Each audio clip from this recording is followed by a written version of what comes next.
I'm Jason, and that's Rob. Hey, what's up, cringers? What? Oh, Cringer. Yeah, those are my fans, the cringers. yeah. We're no battle cat, but Big He-Man guy, huh? Yeah. we wear fuzzy underwear and complain about Kevin Smith. What? Hey, the show is mine. See, you know what? I bet y'all.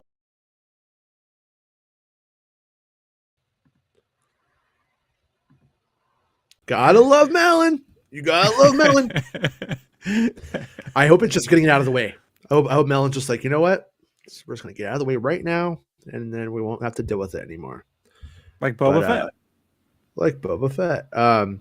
Yeah. No, you ever have like a really weird nightmare and you have like nightmare stink the whole day? Have you ever had that happen to you? I hadn't thought about it that way, but yes, I've been through that. It's just I got in trouble. Was it like a year ago? Because my wife had a dream. I did shit in a dream, and she was mad at me all fucking day. Really? I was like, I can't. Come on, you gotta let me actually do stuff.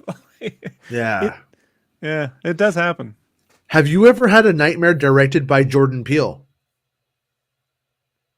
Oh no, I that did. would be the dream. That would be the dream. Yeah, I was watching.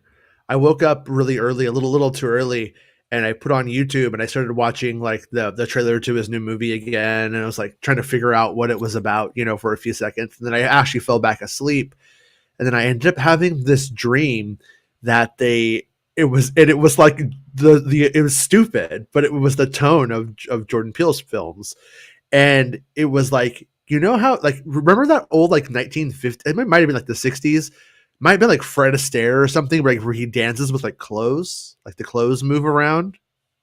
Does that make any sense to you? Sort of. I kind of remember. You've seen the effect, right? Like where it looks like clothes are dancing. There's nobody in them.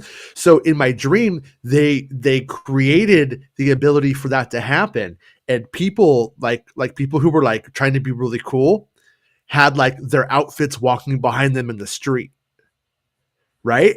And it was just like, it was like overly opulent. It was like, oh, like you would see somebody with like with fancy clothes on and fancy outfits following them. I was like, this is getting out of hand. This is just crazy. This technology is crazy. And then like halfway through the dream, it turns out it wasn't new technology. It was shadow people. And the shadow, and it was a big ruse, and the shadow people just started stabbing people. The shadow people started taking off their like clothes that we saw walking around, just started killing everybody. And so like it was almost like a zombie dream, and I just saw like people like getting their faces eaten off by nothing and stuff. It was pretty metal. Yeah. But I just dream about normal shit. Like I had to go running, like I had to run, I had to get around at a trail in the park. I don't ever run. I haven't ran in 20 years. So, I have boring dreams. I dreamt that I didn't save a file in Photoshop properly. Like I realize it's not, I envy you. Yeah, no, it wasn't good though. It was like, right. Like I said, I got the dream stink on me.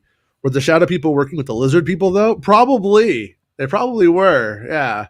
But it was weird because at one part of the dream it did change over, and I knew it was a Jordan Peele movie in my dream.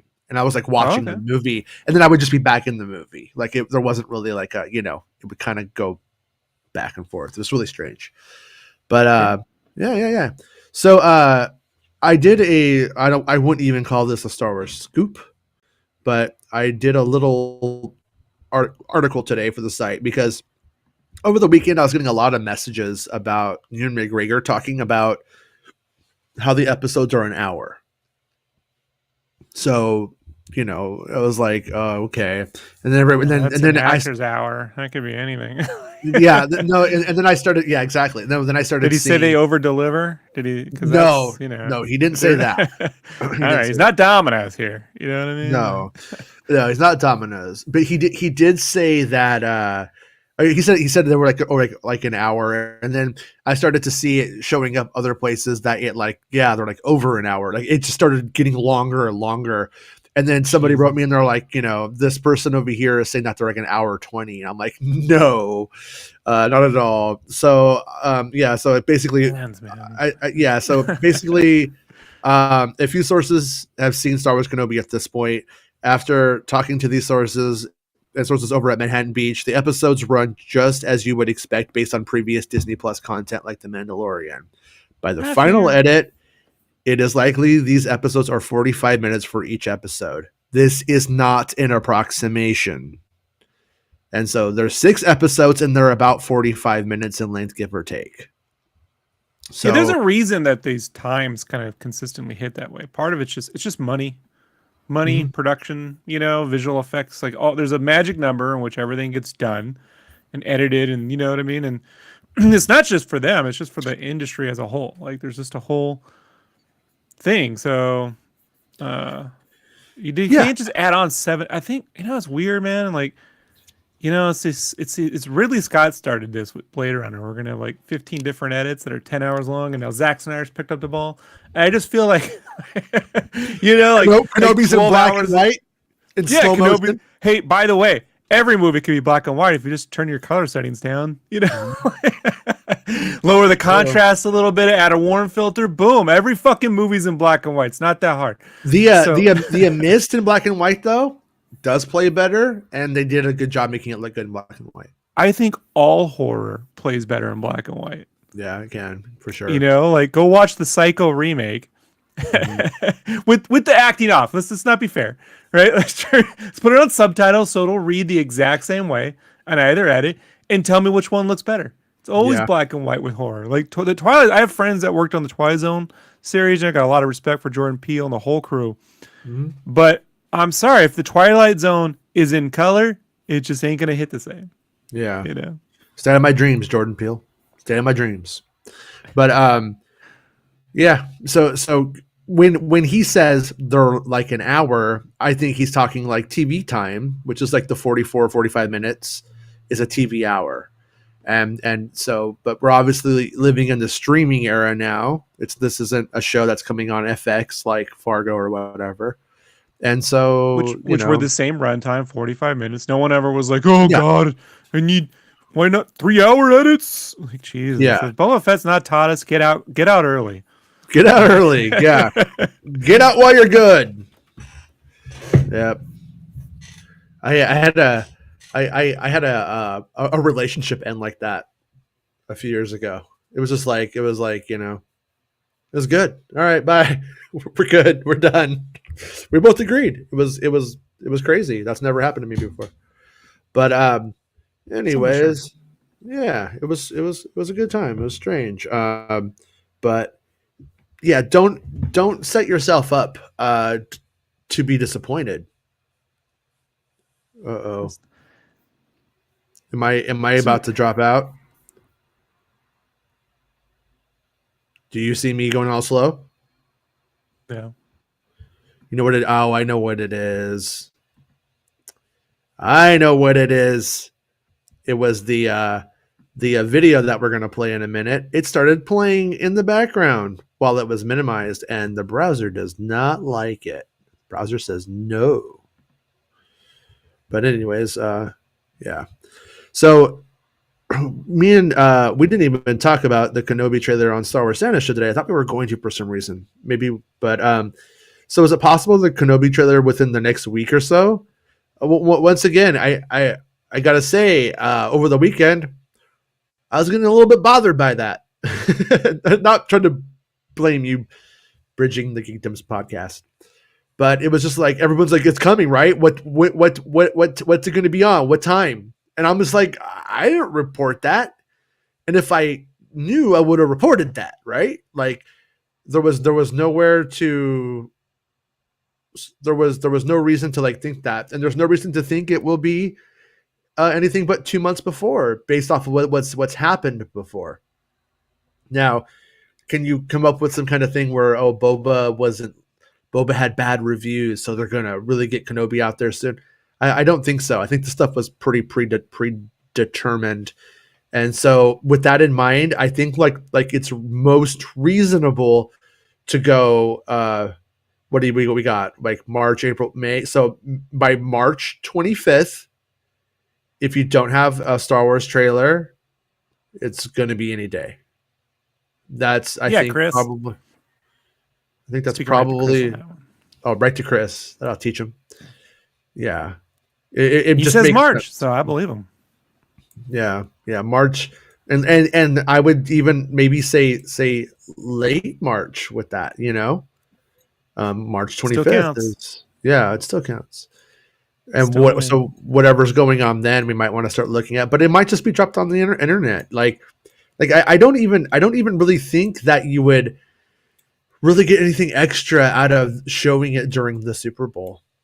Personally, I mean, I'm glad they didn't do it for that reason. I don't think they would have got anything extra out of it. And in fact, everybody asking before if it was going to be at the Super Bowl kind of did the job in a weird way. Not necessarily the Super Bowl numbers, but for those who care, everyone's talking about it. So, yeah, they got a Moon Knight trailer. Shouldn't they be having? It's the same fans that want the Moon Knight so much, right? Okay. Yeah.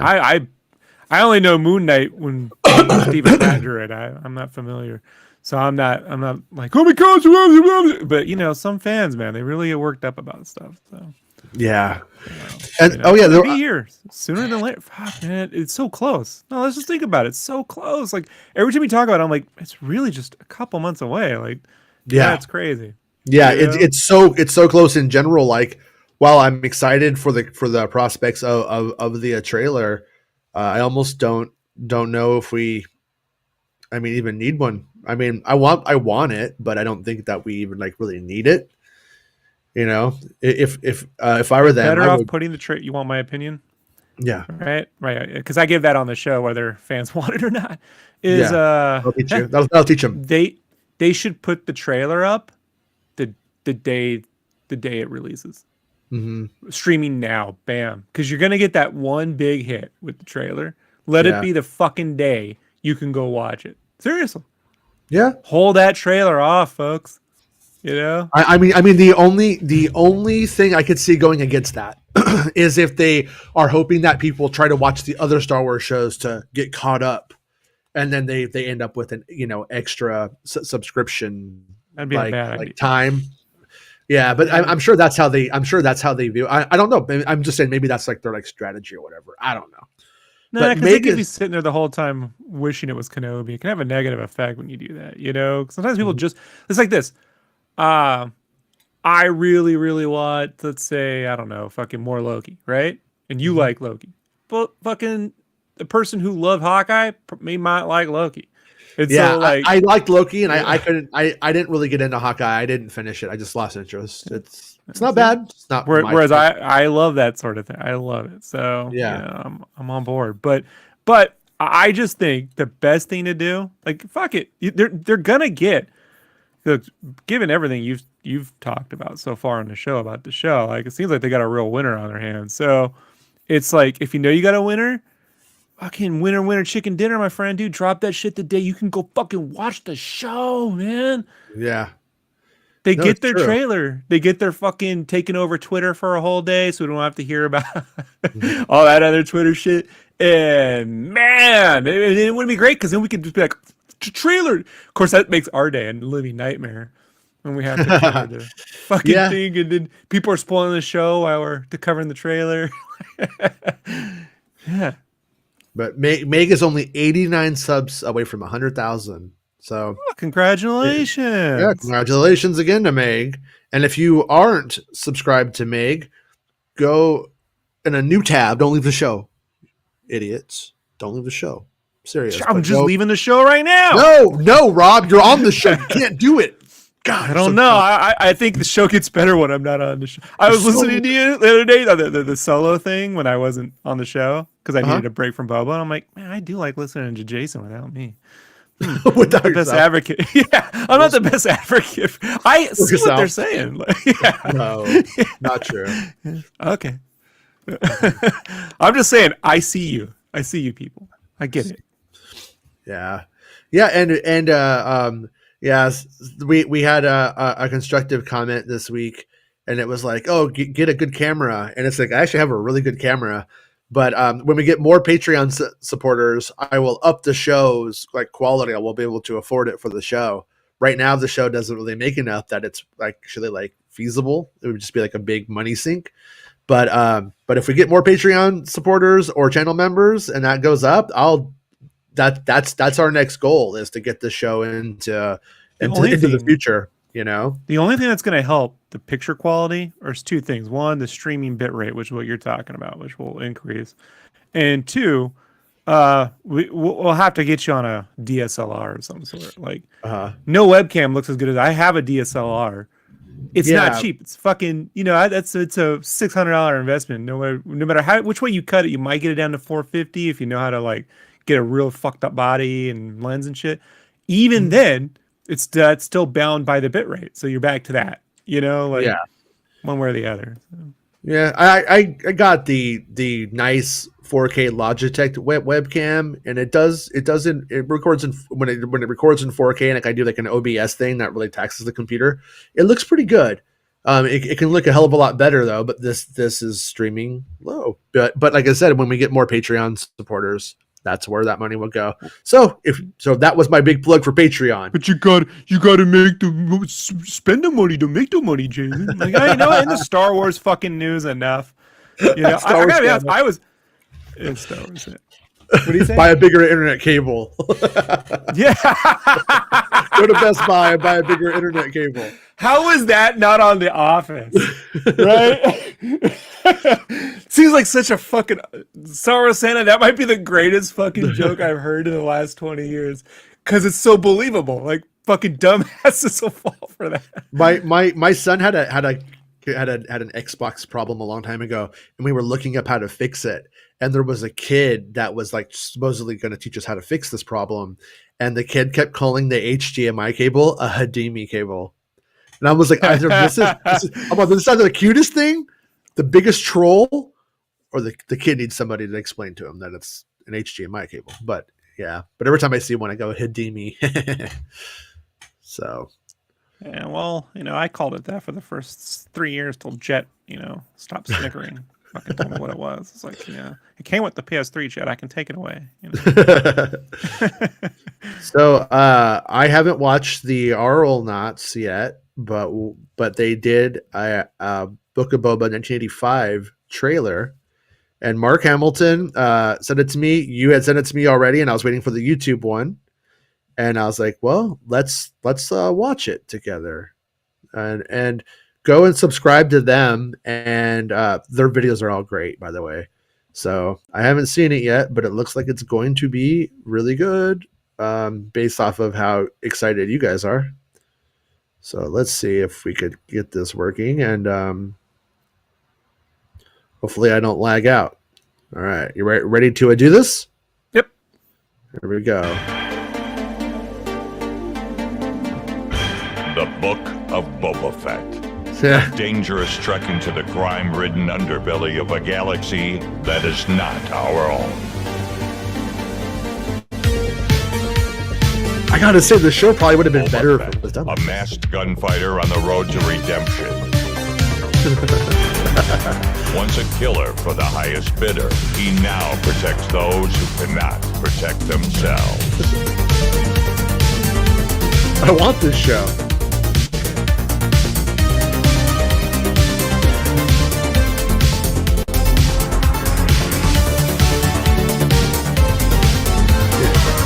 Oh shit! It's the song. I didn't know that. Yeah, that's great. Fuck yeah.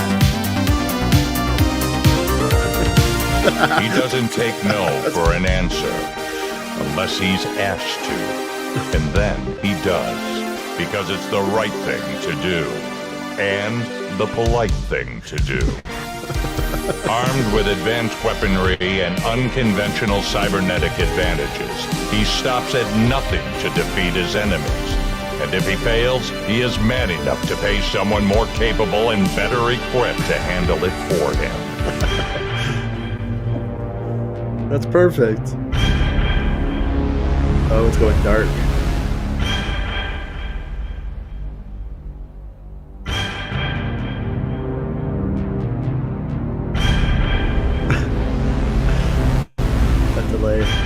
so good. Now that has meaning. Yeah. Hand to hand.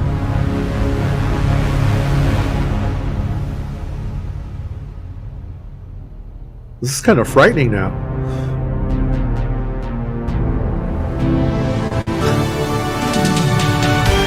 The Mandalorian, also a masked gunfighter on the road to redemption, who now protects those who cannot protect themselves.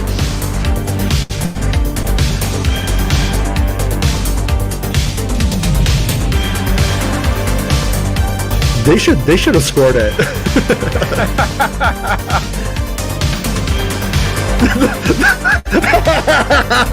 It was all deep fake. Oh, that was good.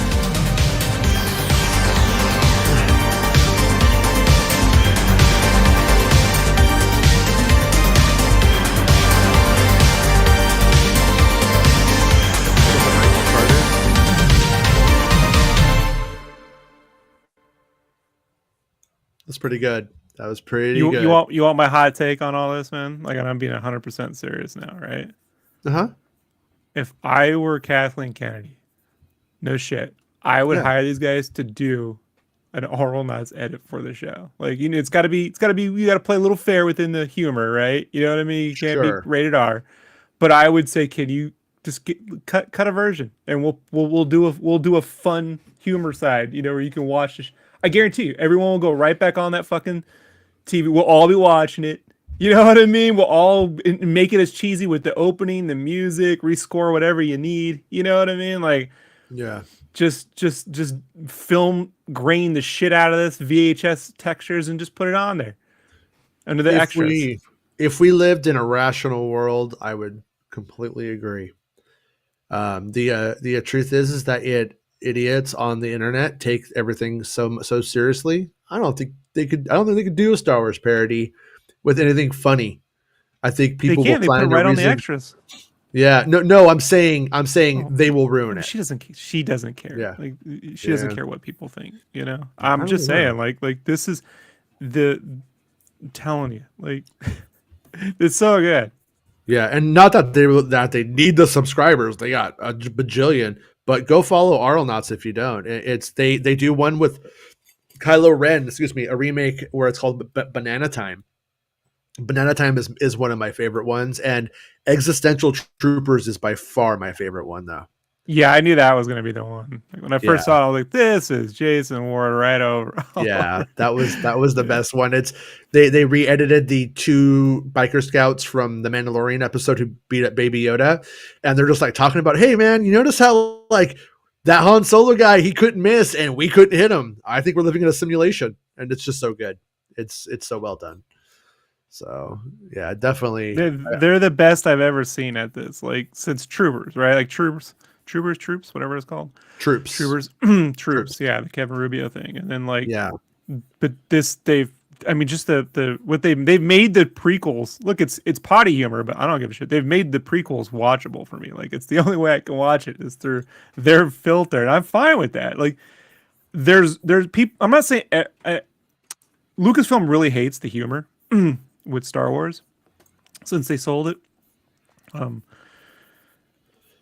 I know this because they told us that.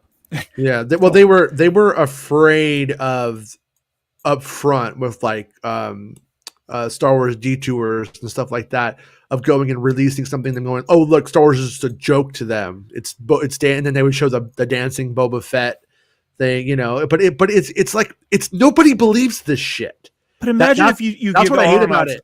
Okay, so you're Kathleen Kennedy. You go, okay, we want you to do these edits. We're gonna build the opening credits, the whole thing, and we're gonna put in commercial breaks, and we're gonna put all the vintage fucking. We're gonna just buy every footage. And whoever has this vintage Star Wars commercial, we're just gonna buy it off them. You know what I mean? Get all these Star Wars commercials we can together, even if we have to make our own bullshit ones, you know, that just replicate them if we can't make them, and fuck them all up, and just put in little commercials for the toys. And all the sorts people would watch it. They would watch the commercial if it was a vintage themed commercial for the property they're watching. Like, that's the craziest part. If there were fucking toy commercials on Boba Fett and it looked like an 80s TV show, we'd be fucking, I can't wait to see what commercial. What do you think? We would be on commercial watch. Commercial would be a fucking bingo topic.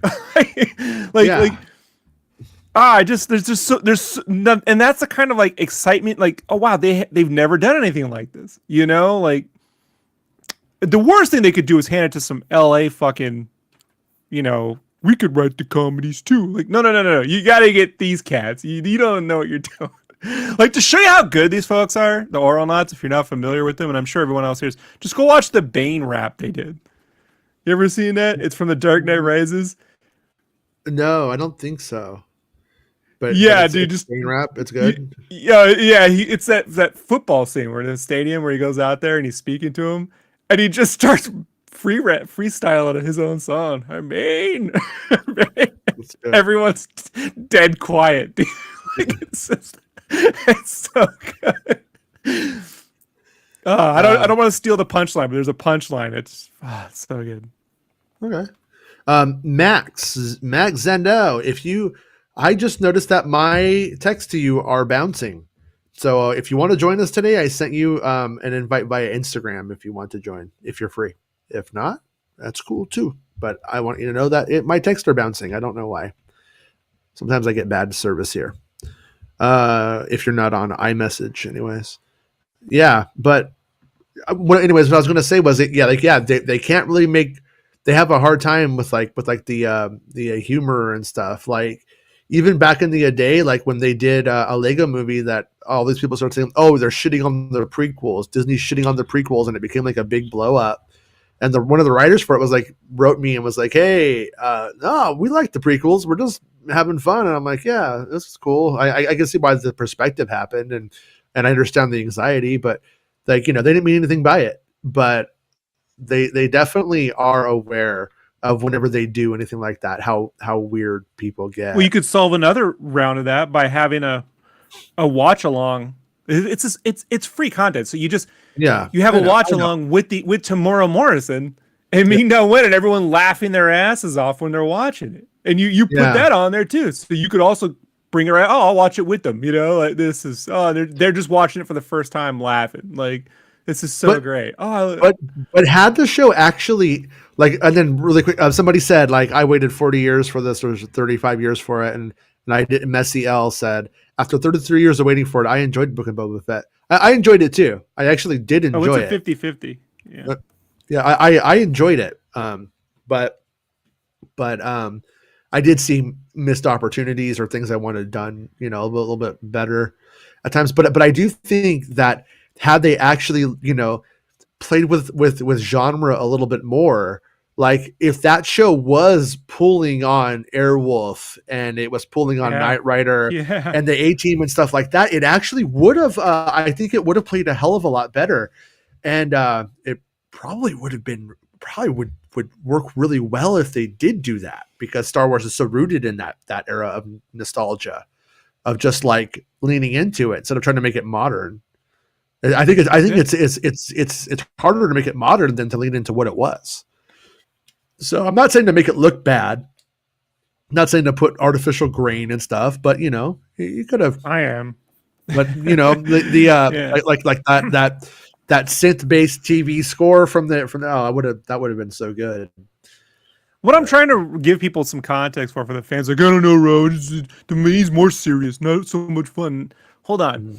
When they hired Taika Waititi to do Thor Ragnarok, before he did that, he did these series of shorts where was Thor during Civil War?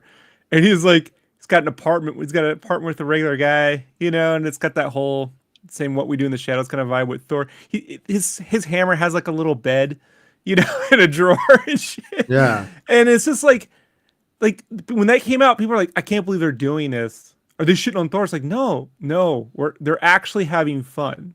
Yeah. And I think, like, not in a forced, look, we're having fun, like in a real way. And I think that's something they could really benefit from a little bit with this stuff. Yeah. Hey, Max. Hey, guys. How are you? Hey, what's up? Hey, I'm good. I'm okay. Yeah. I like that. That what is it? The astronauts?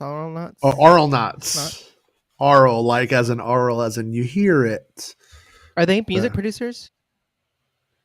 I think so. I don't know for sure. Yeah, but they do all their own music. They do so much music, and they did like what was it, like Ready Let's Go kind of song, like where they took everybody leaving in Star Wars and turned it into like a let's do this kind of montage video. And it's the music I will always play from now on when there's a theatrical Star Wars. Like we will be blasting that. Yeah. Sorry, I think that they remixed one of Madonna's songs. I think, I'm not sure. Anyway, that's where I recognize the name. That was cool. That had some freestyle in it, didn't it? The music. Yeah. But, yeah, and they were able to take it down in that genre and take it down to like that deep and dark version of it, and then go out of it. Yeah, it was pretty fun. That was cute. But Mark Hamilton says that he wasn't really feeling the finale first watch. First half of it pissed him off, but then watched it again with my kid, no expectations, and it was way more fun. Stupid but fun. And you know, my kids are little weirdos, and the first time we watched the Luke episode, they were bored. They were just like, "This is boring." Like they don't care that yet. They used magic, internet, deep fake technology from the future to bring Luke back. They're just like, "We don't care about that. We want to see Luke do stuff," and he just ran for a minute. Like that was like what they said. He did some sword moves. Yeah, it wasn't enough for my kids. And then we watched the ending of it together, and like I said, I actually hyped the Luke episode up. I'm like, guys, something really special is going to be on. So I made it maybe into too much for them.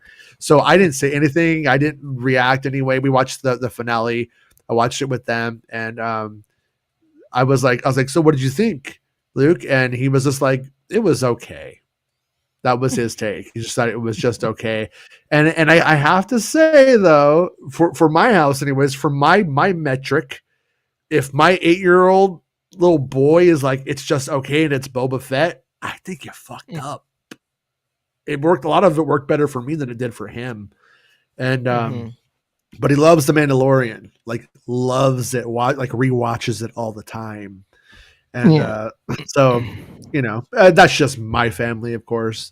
But have you watched it again, Max? Okay. Yeah. Mm-hmm. What, Rob? I got some friends who are giving me my kids. I'm like, okay, great. Go buy all the merch.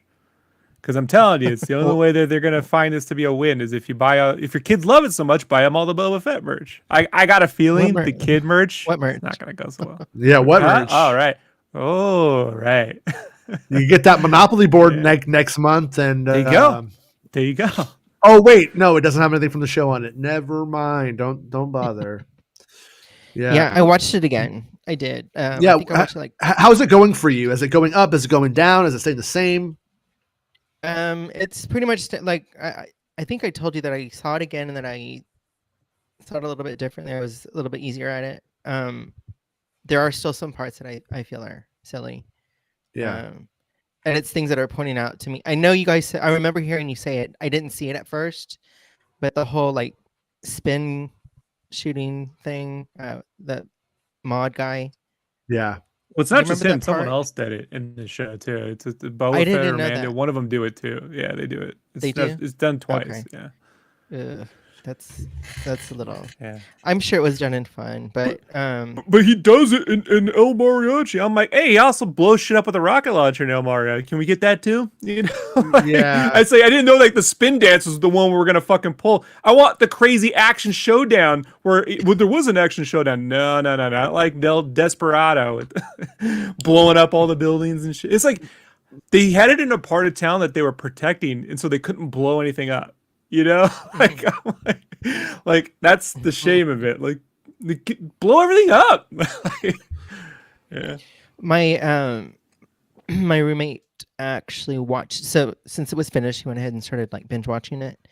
Okay. And I asked him what he thought. He's like, I think I'm done. I'm on season 4, and I'm like, no, episode 4, I think it was.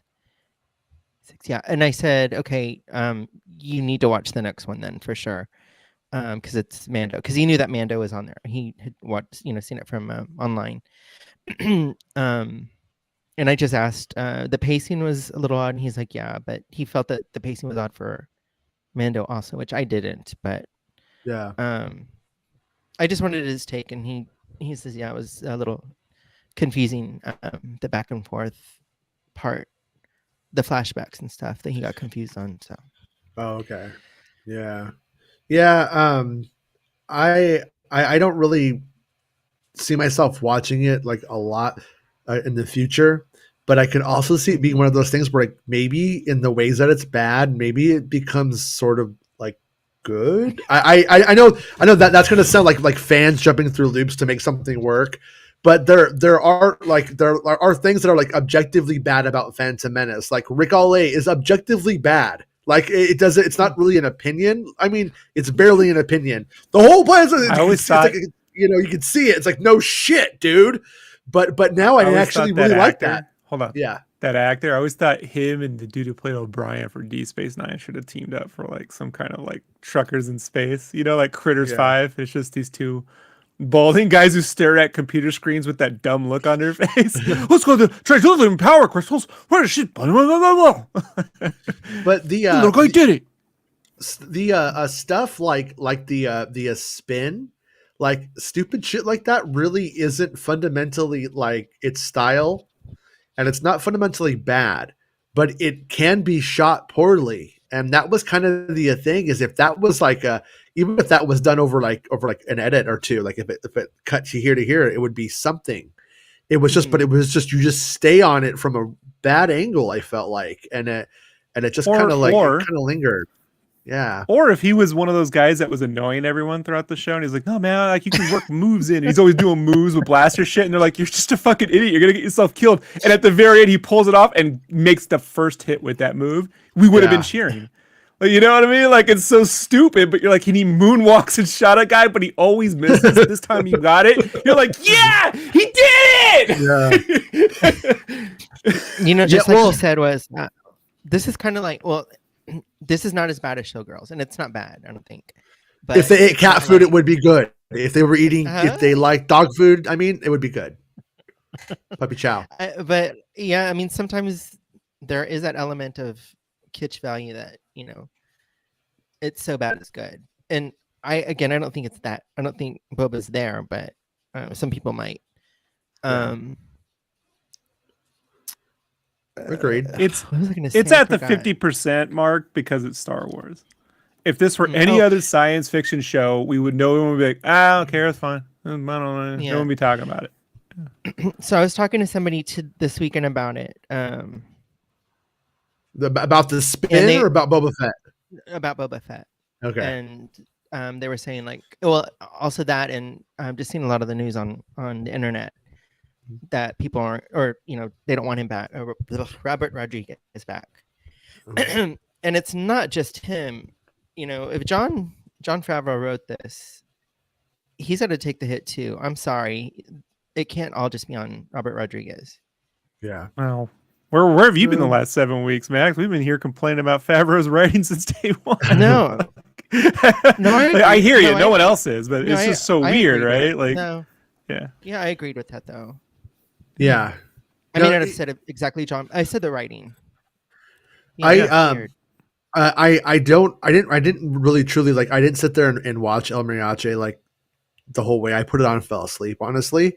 But it was kind of funny because I put that on and I watched about half of Leon the Professional last night, and at that time, those movies were top tier.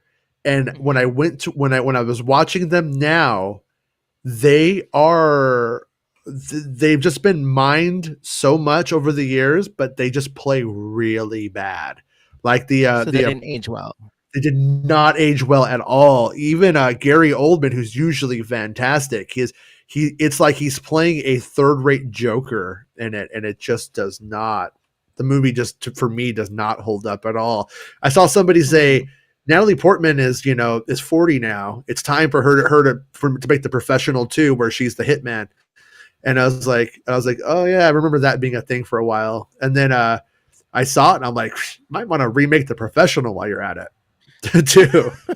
I thought they were when Kick-Ass came out and Chloe Moretz was still young. I thought for certain that was going to happen after that movie. You know? Yeah. Have you ever gone back and like rewatched something that you saw that you loved as a kid or when you were younger, and then you watch it with a different pair of eyes, and you're like, why did I like Return of the this? Jedi? Oh, get off the show! Tarzan yell, man. You know, like the one that got me. Great. No, I'll tell you what got me with Jedi was just how easy it was to figure out Leia should have been commanding the ships in space. You know, and even to the point where you're like, okay, I can't watch this anymore. Not in a bad way, just like it's my attention span is like out the window. Yeah. Oh no, the Professional was definitely it for me last night. He's like, oh, I'm crazy. I'm taking pills, guy. I was like, oh my God, this is so bad. And like, there's like points, like I remember things I liked like about it, like where Leon is like killing people. They do like Batman grabs. Like he like pops out from under, like there's no way for him to do this. And he like grabs the guy and pulls him down. I'm like, this thing makes no sense. It was, yeah. But anyways, but where I'm going with it is that like, yeah. And I think Robert Rodriguez is kind of that time and of that ilk. And I gotta say, it might not, he just really might not be holding up as an action director. He hasn't grown. He hasn't grown. And his shit is now outdated, maybe. Like my favorite film of 2019 was Once Upon a Time in Hollywood. And there are friends who go, nothing happens in that film, Rob. Oh, get it. I know you don't get it. I know you don't get it. But it's so, everything they always say Tarantino will do, he doesn't do in that film. You know, like the tension at Spawn Ranch where nothing happens, but you don't know what's going to happen when you're at Spawn Ranch. You know, like there's no N-word in it, right? Everyone's looking for that bullshit, you know, argument. The violence only gets really crazy at the end. Like it's a great fucking film. But the dude, if you go watch Reservoir Dogs and you watch Django Unchained, don't tell me it's a director who hasn't grown. Robert Rodriguez, look, I love Battle Angel, but the worst part of that thing was somewhere along the line, someone said, let's give the chick an anime head. And nobody else has this anime head. And you just spend a whole movie staring at her face. Like, it's not in a good way. Like, why does everyone else have a human face? And they did some really amazing. The actor who plays Francis in Deadpool, he's in there. He has a cyborg body and his human head. Have they ever thought about using the actor who played Francis from Pee-wee's Big Adventure, though?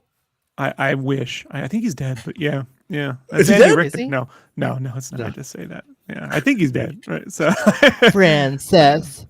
Yeah. Oh, but it's so good that real head on the CG body, like they figured that out. It was like, well, then just get a great child actress. You know, like I'm sorry, I don't know how to help you. This is a bad decision. You know who I don't know, she's like shining every time I rewatch the show, is Amy Sedaris. Like, she's the best. Oh my God, she's so fucking, she's great in that. I'm like laughing. Yeah, I mean, her comedy like holds up all the time. Like she doesn't really, you know, you see something that she did 15 years ago, it's still good, you know, and people worked really hard on that character when it very first came out. And I wrote an article where I was like, I love that she's in Star Wars. Like I was so happy about it. And I got a lot of people, a lot of messages going like, dude, you're fucking high. But now I think they see the error of their ways and they've learned the power of the Sedaris. Because she's so funny. I still think less is more with her. Right. Well, I'm not against it. I'm not against it, but less. Always true. No, that's definitely always true. I mean, with Star Wars especially, less is usually more. You know, and then I learned. Yeah, I learned that the Twi'lek that she's with, I forgot his name. The one that ended up being with Boba. Yeah, the little weasel. Together. Oh, and High Art. I wanted to say hi to High Art real quick. Yeah, they're kind of funny together. And then I found out that they worked together already on her show. Oh, really? Uh-huh. Okay. And then I started listening to his humor on. Wait, was he on Strangers with Candy or on a different show? Yeah, he was on that one and shit. Her newest one. Okay. Okay, cool. Yeah. Yeah. Jeff says I was looking for the crotch gun from Dusk Till Dawn. that was a great moment. Yeah. Yeah, but I mean, yeah, but we got like Robert Rodriguez doing it, and like now we know what it's like, and I guess that's like cool. Like I kind of hope the experiment is done, or he goes back to just doing an episode of Mando. That I think that would be good. I mean, he's capable, right? I mean, have you seen really Sin good. City 2? Yeah. No, I don't. I didn't watch all those movies. Like, much of his movies are Quentin Tarantino's and all that. I just never really got into that type of. Okay, well, it's like one of those things where, like, even if you like Sin City 1, it's hard to get past Sin City 2. Yeah. I don't understand why that is. I don't know. Every time I've heard Robert Rodriguez speak, like all of his audio commentaries, they're fascinating. He's fascinating to listen to, but I don't understand why it's so hit or miss. I don't know what happens. Do you think that he would be better like as collaborating with somebody? Like he's a good writer, good. You know what I mean? Like sometimes people have stronger elements of expressing. Yeah, he might be better. Yeah, he might not direct the tone that Jon Favreau writes in very well. He may be better off with a different writer of a different tone. Mm-hmm. That's fair. You know what I mean? It could definitely pan out that way, because when they got together, we got Jon Favreau, who's I feel like a very lighthearted writer overall, or either has a lot of heart or it's lighthearted. Mm-hmm. And then, but we had a guy who's really known for his gritty action kind of stuff. And I'm not talking about Spy Kids. I'm talking about like Desperado and stuff like that. And so you put that with those two things together, and maybe no one's satisfied with that combination. You know what I'm saying? He collaborated with James Cameron pretty well. I mean, overall, Alita's a good film, like so. But James Cameron is I would say is definitely more.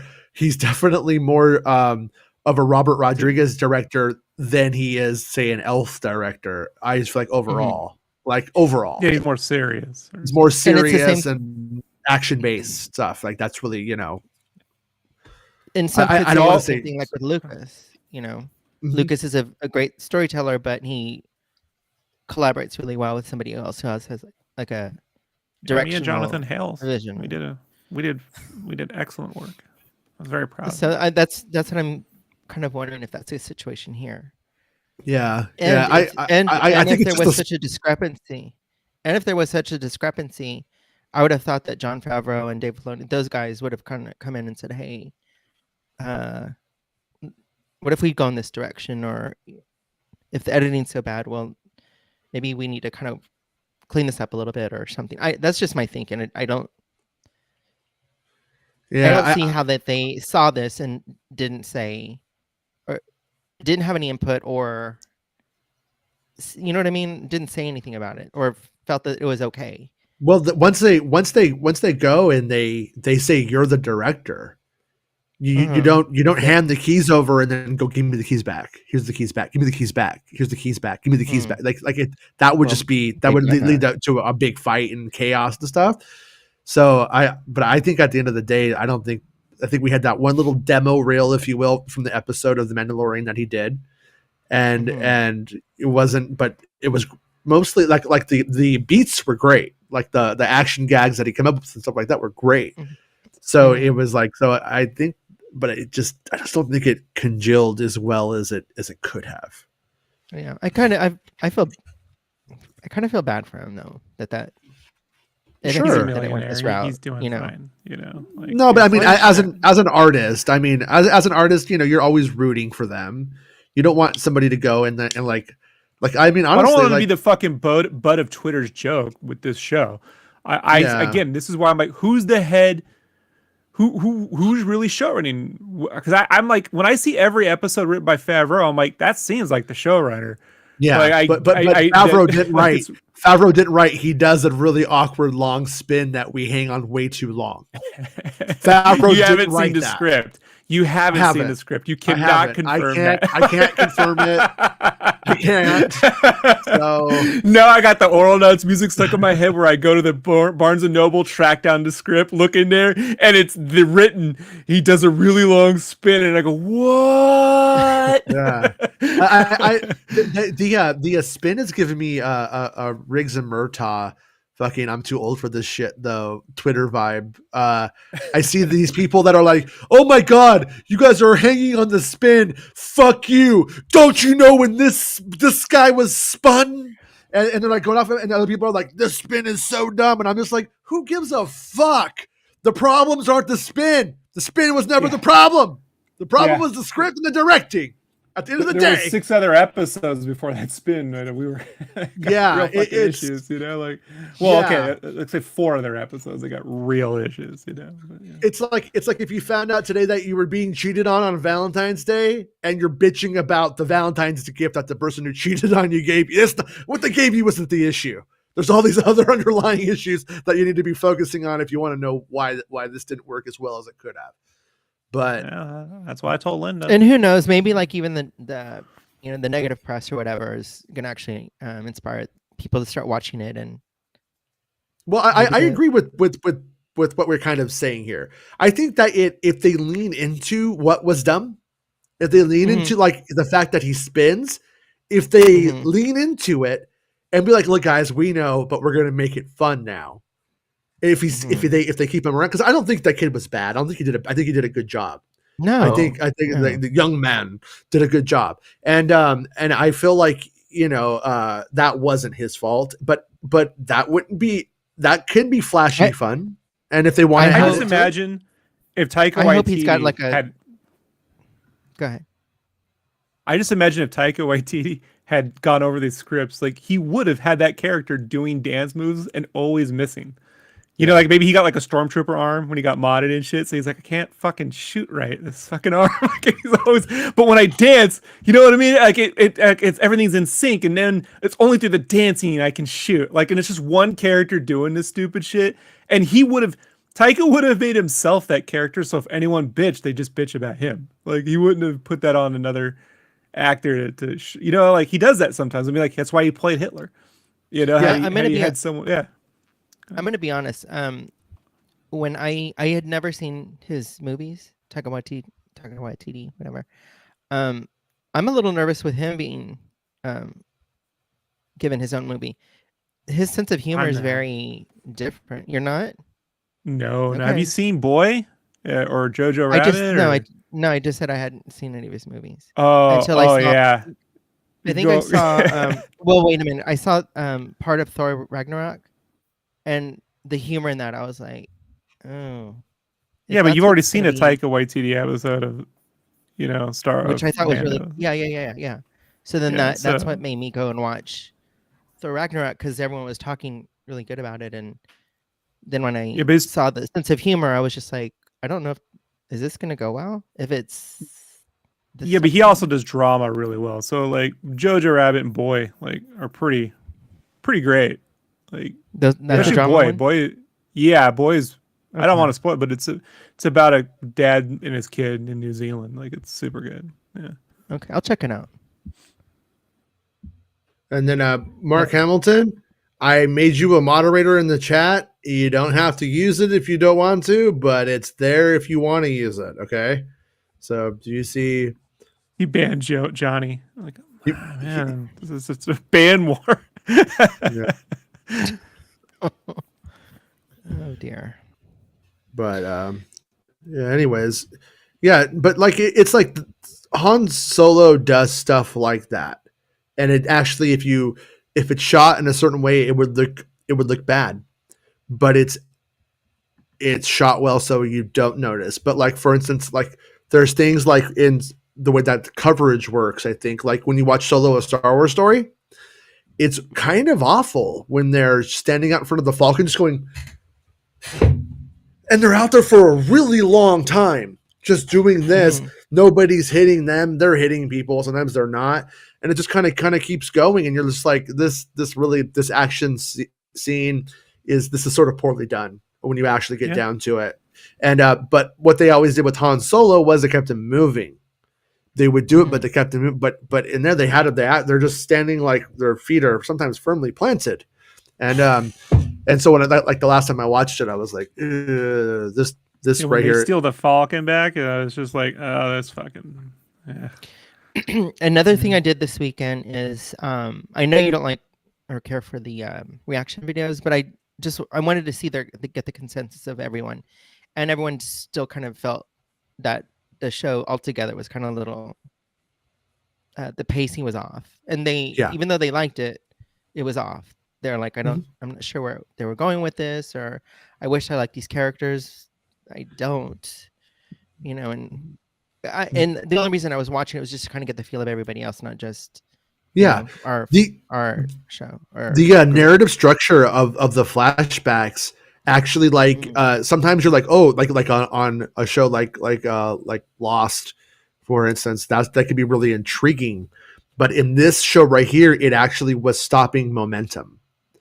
It was every time we started to feel like we were getting going and getting moving, we actually went back somewhere, and then we got engaged and then disengaged back to the other thing. But we were like, where are we? Okay. Oh, what are we doing now? And it's just that narrative structure. And I think that's on Favreau probably.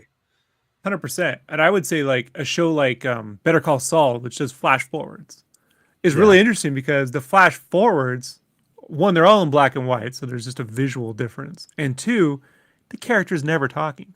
Like the character who never shuts up in the show, Saul Goodman, right? Jimmy McGill, in the flash forward is always silent. And it's just like, so there's a giant tonal difference as you feel the passage of time, between the two moments. They're not existing in the same world. And it's just this is a problem with Star Wars with the upside to, you can just set a movie 100 years in the future, is that not much changes. But the problem too is, like the thing that has to change is the emotional resonance, not the technology and the visual difference, and there's just not an emotional difference between Boba and those flashbacks and the one we're getting now, just other than he kind of makes decisions that seem dumber in some way. Like, what did you got the ship back? Great. Why is Ming-Na Wen or someone from the palace not flying the ship, and then Boba's hanging out with the Rancor, jumping out the back with the Rancor, some shit, like, I don't know, dropping the Rancor, Well, hey, Rob, Danny Trejo's flying it. What did they say about the shape of the father of computers? He had a dad bot. Mike Porter dad jokes. They have struck back. Oh my God. But that's pretty good. That's I'm gonna tell John Knowles. He's a tech guy, so we can confirm this. You're a tech guy. Yeah, Lucas, you're a tech guy, Lucas. Sure. Geek Free says what Boba shows us is that Jon Favreau's thinks the Star Wars viewers don't care about narrative structure, and it's like, obviously he's being sarcastic, but it is like, I do, a part of me does respect that they tried it, that they had the idea, like, how do we change this? How do we do something different here? How do we play with this and not just make it a linear show that, of what you would expect? And, but at the end of the day, it didn't really work. You answered this a week ago. The answer is an anthology.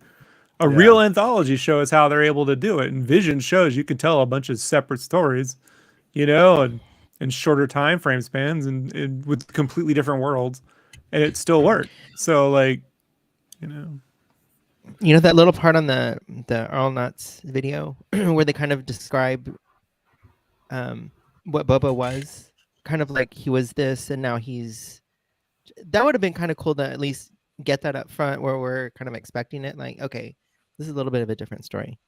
Yeah, I think people would have been a little bit more accepting of it versus, surprised and caught off guard. But Jonathan asks, how much of Boba's story do you think came from the canceled movie? And I got to say, like we know like things about like Duel of the Fates versus The Rise of Skywalker, and they were credited and they were like listed, and stuff like that, like as contributors to episode 9.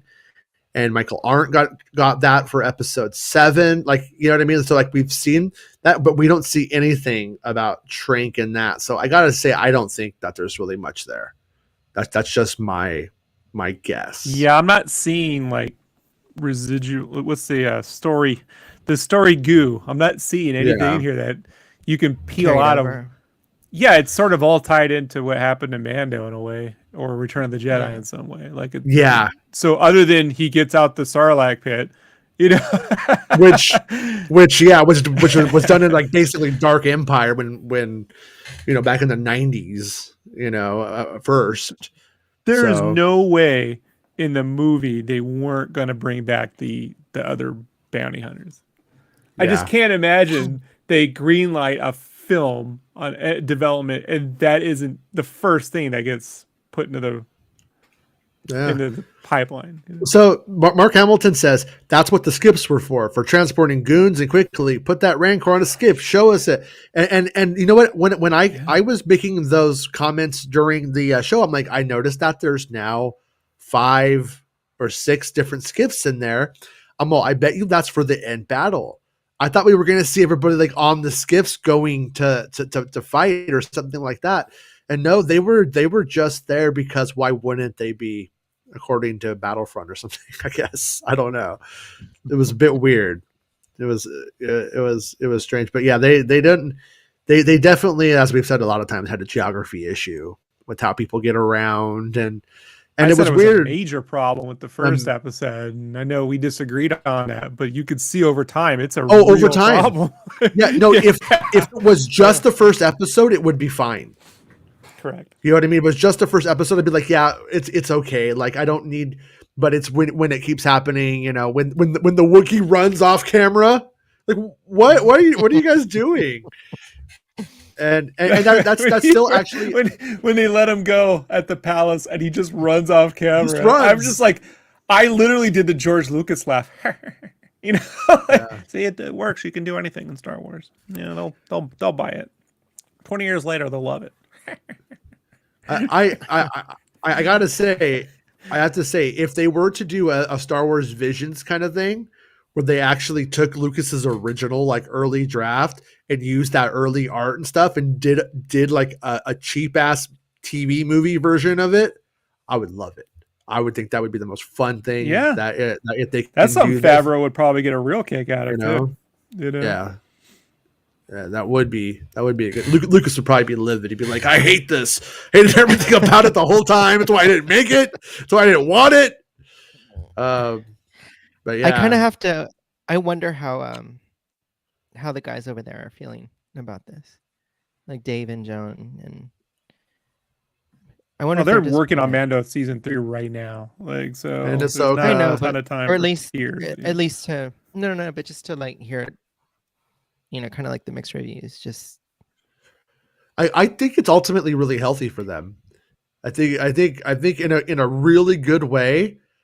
I will say I really do feel like this it was a big C, not an A+, a C is what I feel like it was, and maybe I'll feel like it's a B if I think it's a B-. You're gonna say a B-? I'm gonna say it's probably for me it's probably a C+. It's probably me being less hyperbolic about it.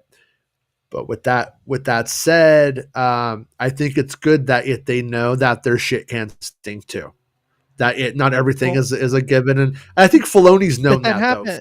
Filoni started with the Clone Wars movie. Filoni started with the Clone Wars movie, so for him, I think he knows how this goes. And Favreau, he's been in Hollywood forever, so he knows too. But at the same time, I mean, it shows him you can't just. It shows that everybody can. I don't want to say fuck up, but you can kind of make some decisions that may not, you know, go completely well with. Well, that's been my real hope with the Star Wars TV is it'll allow people to fail without feeling like the end of the fucking world is happening with Star Wars. Because that's been, you know, there's a lot of mixed reactions to Rian's movie, and but I'm like, look, you can't be afraid to fail. Like that's a lesson in Star Wars, right? Like fear, it's a lesson everywhere, and it's not really production wise. It's not really failing. It's not when really, you you're just intend to learning, do right? something and you don't achieve it, then yeah, that's the failure part. That it's fine. I would say that sometimes it takes a while to get things going. Like on Crash 4, right? When we did Crash 4, there was a lot of praise for the game. The biggest critique came from level design. A lot of people felt that the level design was hit or miss. But there was a level that we had done called Offbeat, which takes place in New Orleans, that I was a part of. That the guy who designed that level, that was like the last thing that we did, and he had the whole game like behind him when he designed it, and people are like, "That's my favorite level." I'm like, "Yeah, we were just getting started." So like when you get those reviews and you're like, "Okay, more like this, less like that," all you're really hoping is for another shot to get that, right? So one would hope that if they get another shot to do this, that they're just listening. It doesn't mean that you're reacting to fan negativity or fan complaints. You say, what was the goal of this? The goal of this was to get everyone super excited to see more Boba Fett. Did that happen? Did 50-50? So it feels like Star Trek the motion picture in that way, where it's definitely a giant Star Trek movie, plays like a giant episode of Star Trek, but I don't know if we hit it was a lot of effort, and I don't know if it quite hit the mark.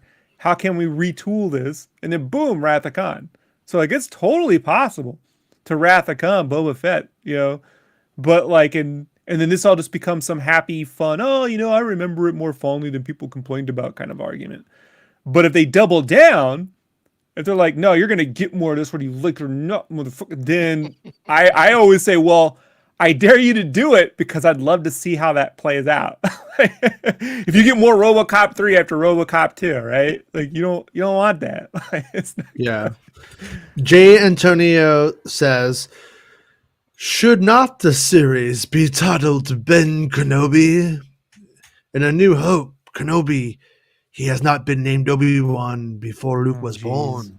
But I gotta say, I think like it would be like calling a Superman movie Clark Kent, because I think the series where we get the why it exists is from when he is Obi-Wan Kenobi. He gets to be Obi-Wan Kenobi. He's Ben Kenobi for sure in the series, but he gets to be Obi-Wan again for sometimes, you know what I mean, as the adventure unfolds. So really, I think it could have been named. It could have been called either when you get down to it. And I'm just going to throw it out there that if both, let's just say either were equal, Obi-Wan wins out because it's not Obi-Wan isn't a real thing, and they could own that. The name Ben they can't own. It's a lot harder. It has less value to them as an IP in contrast to Obi-Wan. So that's just my take on it. Solo. Ben Solo. Yeah, we're not going to see that name too much, are we? At least I don't think so. But Geek says, look at season 1 of the Orville versus season 2. They figured out what worked and removed what didn't. Yeah, and that's kind of the thing with, like, I feel like most shows, season 1, it's like you can see all of the potential. Season 2 seems to suck though. It's oftentimes messy, and then season 3 is where it gets going. And for the Favreau side, that's how Filoni. I feel like that's how Filoni shows have gone. You know what I mean? Where like the season 1, you're like, oh, there's so much potential here. Season 2, you're like, oh, they're not really hitting it. It's very messy. And then season 3, it's like, oh, now you got it going. I felt like Clone Wars and Rebels both went that way. And it's almost like they have room to actually do that. You know what I mean? Like have those extra episodes where they don't do all that well, or yeah. Whereas this, it was just really condensed into really 4 chapters. Because it was weird though. He wasn't it was weird how like Robert Rodriguez didn't direct any of the best episodes of the show. Like that's what I'm still like, what the fuck about? Like, you're Robert fucking Rodriguez, man, and you're doing Star Wars. It's time to wake up, buddy. It's time to like step up a little bit, because I know you can do it. Like that's the thing where I'm like, I don't know. And maybe that's why he took those. Like, those were their weakest episodes.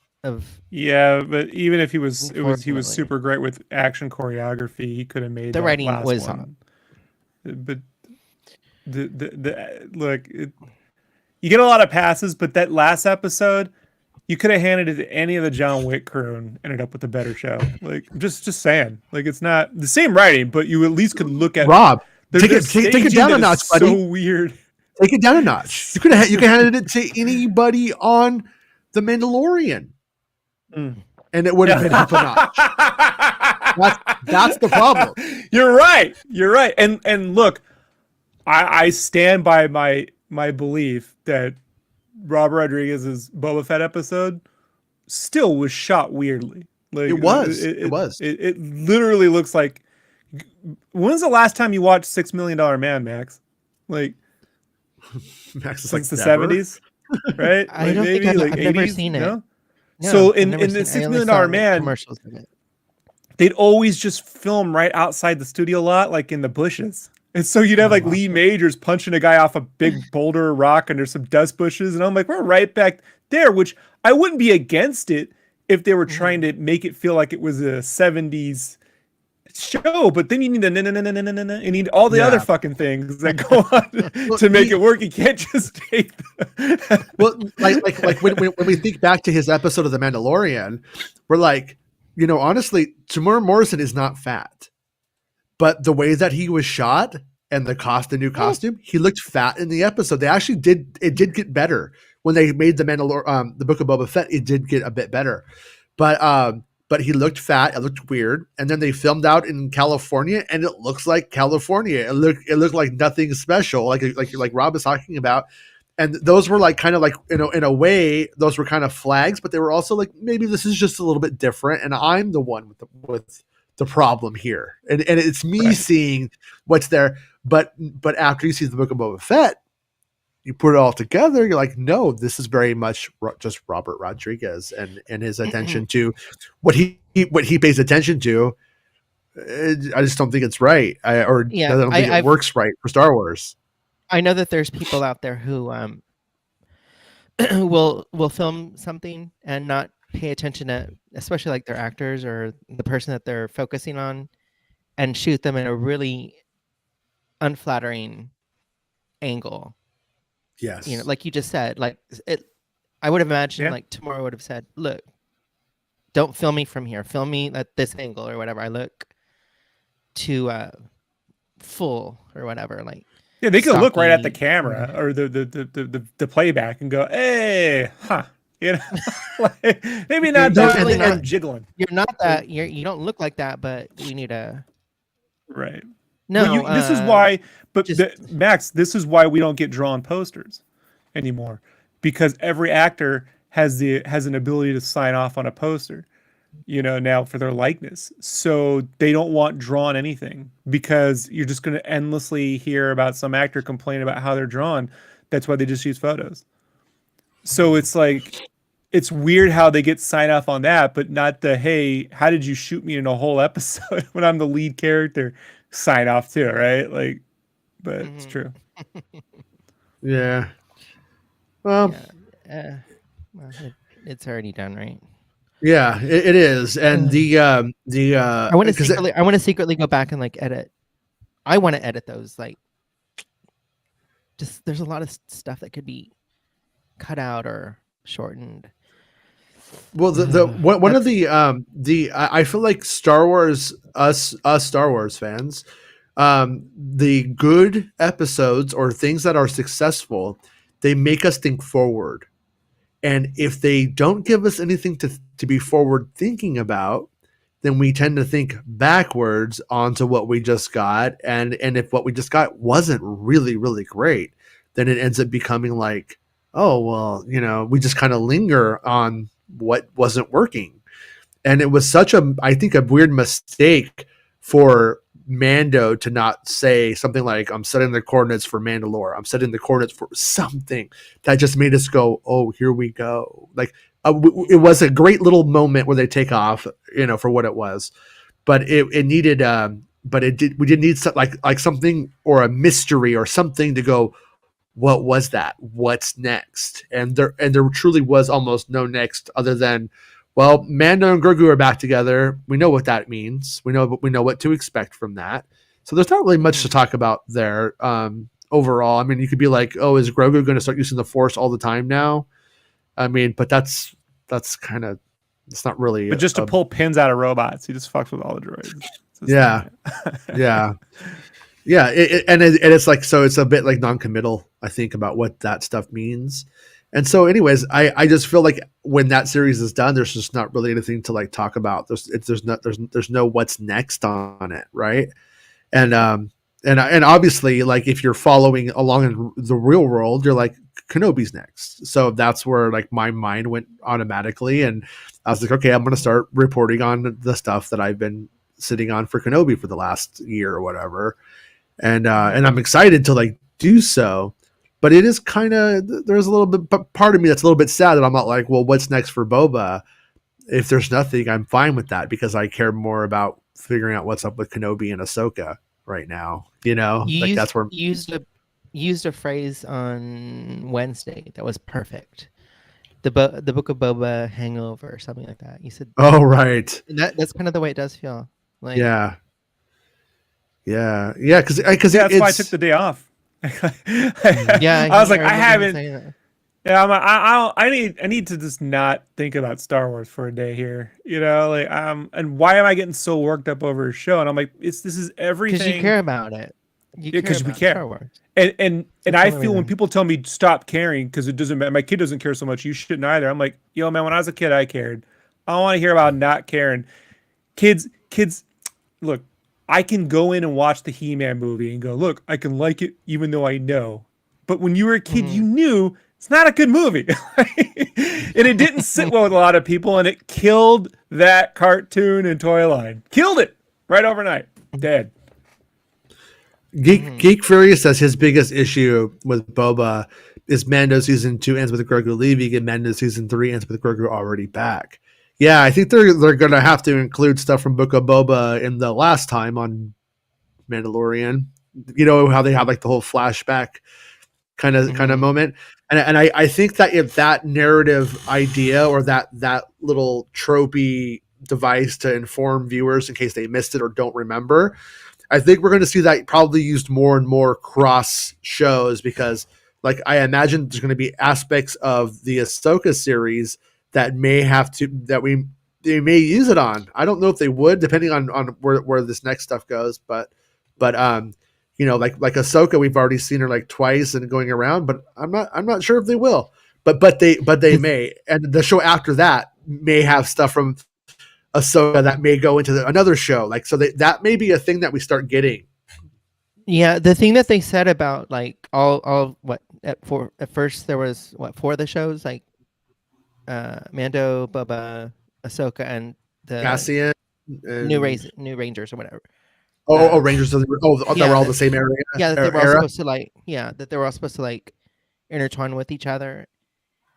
And I would imagine that they are gonna bring Boba, like have some side stories, in Mando and shit. Who knows, like Ahsoka or whatever. But yeah, I think that's partially their intention. Yeah. Yeah, I think it makes sense. They talk about it, Max, so we knew what their intention was. Yeah, they have a whole Star Wars channel there. They could be doing a show and talking about it, giving us something to look forward to. I think your analysis on the looking forward, Jason, is 1,000% right. Like, it's the same thing like at the end of Solo. I don't know what we're supposed to look forward to here. You know, like at the end of this movie, like I just don't know. Like, it didn't feel like it ended. And it didn't feel like it was continuing. Oh, wow, he's stuck. Look at that. He's stuck. I'm stuck? Yeah, no, you're not.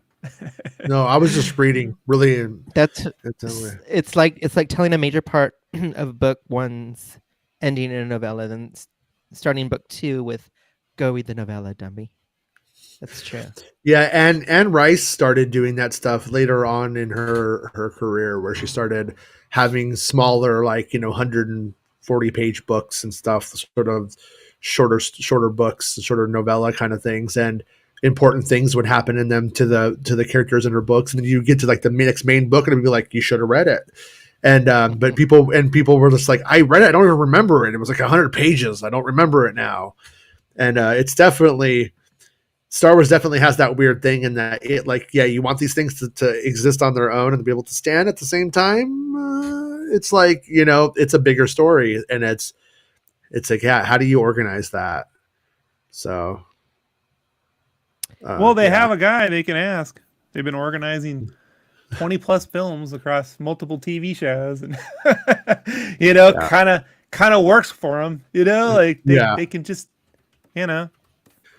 So a simple interaction between Cad and Fennec would have opened the door to Omega and a potential storyline for season 2 of Boba. End credits could have been, "Tell me how you knew, Bane." Yeah, I mean, there's all kinds of. The family thing is the weirdest part for me, right? That he doesn't do anything with his father or Cad Bane as a father or Minoani as a sister. Sister. Just I wouldn't do anything with that.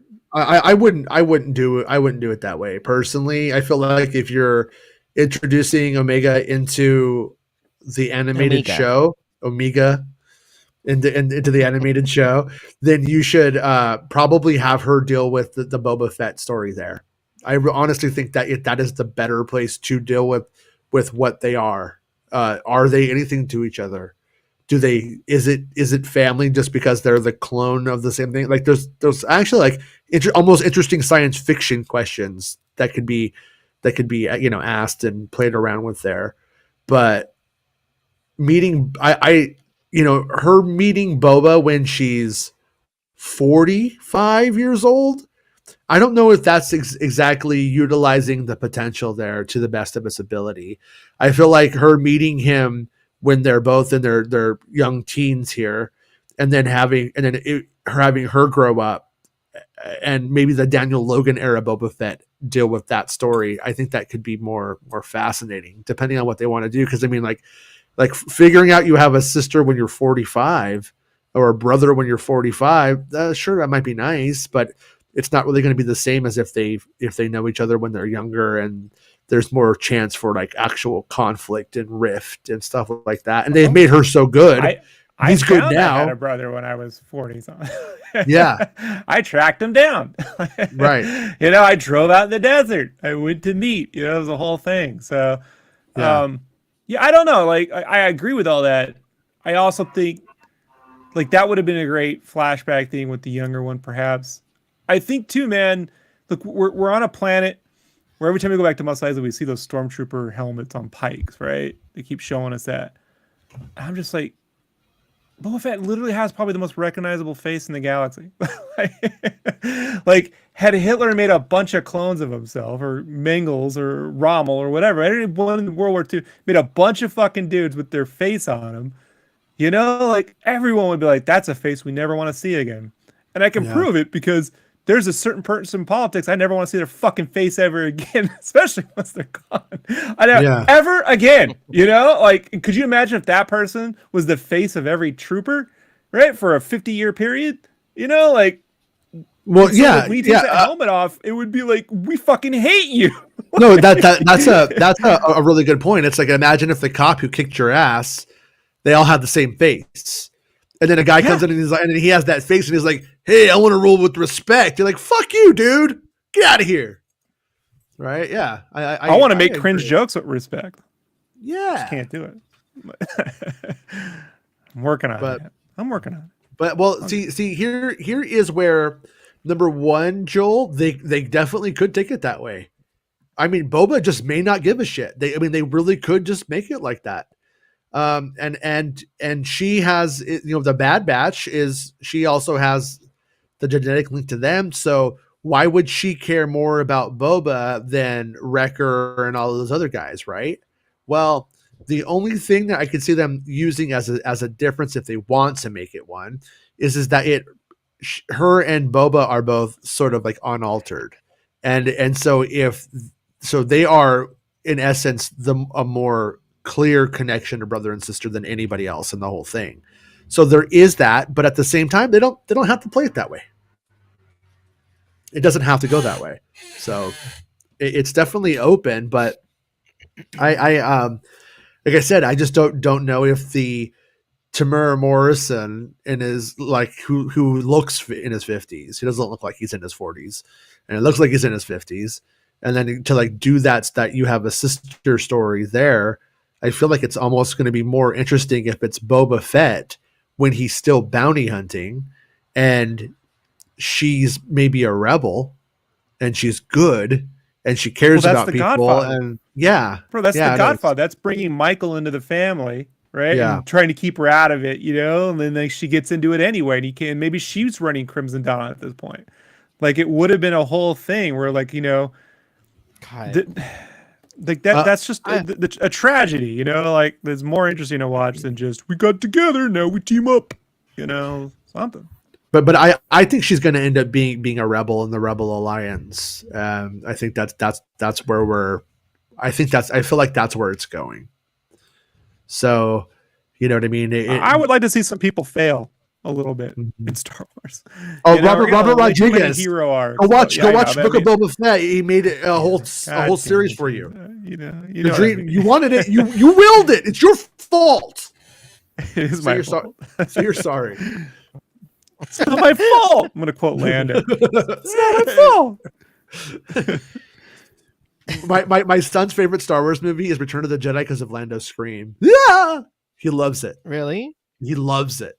And he wrote I want to get it. He wrote a paper for school about they had to write a paragraph about what is your favorite movie, and his paragraph is Return of the Jedi because of Lando's scream. Did the teacher ask the special edition or the original? The teacher likes Baby Yoda, so she's just on board. By the way, so we were going through my daughter's notebook, and I don't know if it's bad to show this or not, but I don't care. She wrote Baby Yoda, bitch. She's 6 years old, and she wrote Baby Yoda, bitch. So we had a little talk with her, but we cracked up. We thought that was pretty hilarious. Baby Yoda, bitch. I was just like, look, you can't write this. You're making your mom upset. If you're angry and you want to write stuff like that because you're angry, I'm like, by all means, if you're angry and you want to write, but I don't think that's what this is. Did her mom see that? Yeah. Yeah. She thought it was funny too, but she's like, don't let her know. I think it's funny. And I was like, okay. I was like, mom's not happy. I'm laughing, but I remember when I was a kid, I said there was a game called Grand Prix, and my mom busted up laughing in front of my dad. They're like, Grand Prix. Oh, on the Atari? Yeah. So the Grand Prix, she's saying Prix. It was one of those pole position. Pole position was another one. I was like, yeah, it still makes me laugh because I'm a fucking. I have not grown. I try to tell people I haven't grown. Does this sound like the voice of someone who grows? Wow, you just made me remember playing video games, some Nintendo game, and we couldn't really read yet. We were so young. And when it says bonus, we would say boner. And I got in trouble for saying boner a bunch of times. So, oh God. Mark says, Omega. I think the Omega entertainment system. He says, I really think Omega will be used to ultimately become the Rebels' strategic counter to Thrawn years down the line in the Mando timeline. Her enhancement is strategic thinking, perfect Thrawn foil. But then we also end up with a busted ass new Republic who doesn't see the First Order coming in the way that they should have. So she fails. They all fail. There's your failure, Rob. There it is. God, I just read that. Joel Williams says, my son drew the space-time continuum for school. We didn't know how to spell it, So it just said space time cunts. Oh shit, that's some Back to the Future Part 2. Goodness, really. But yeah. But anyways, I think we're gonna call this a day now. I got some work to go and do, and hopefully it yields fruitful results. And we'll be back tomorrow at 11 a.m. Pacific Standard Time. Max, you're always welcome to join any time you want to. Max Mondays is usually our thing, though, right? Max Mondays. Mm-hmm. And Normally. yeah, become a channel member or a Patreon supporter on Patreon. I am uploading the audio from these episodes every day now. So if you want to hear the show as a podcast, you now can. If you're a Patreon supporter. And so if that and works like the for video. you.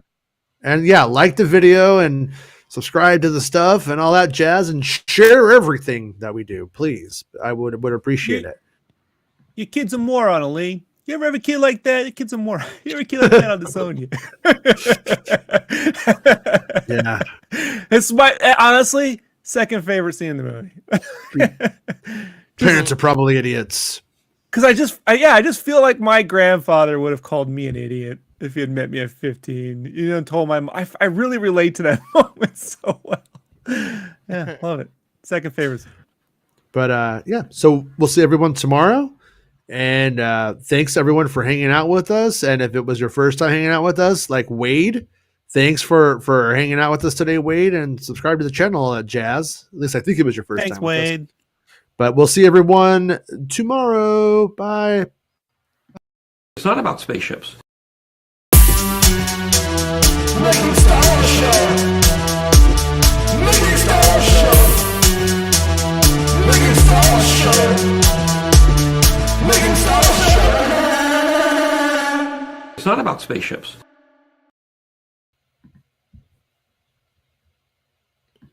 All right, guys. Let the show end for a second.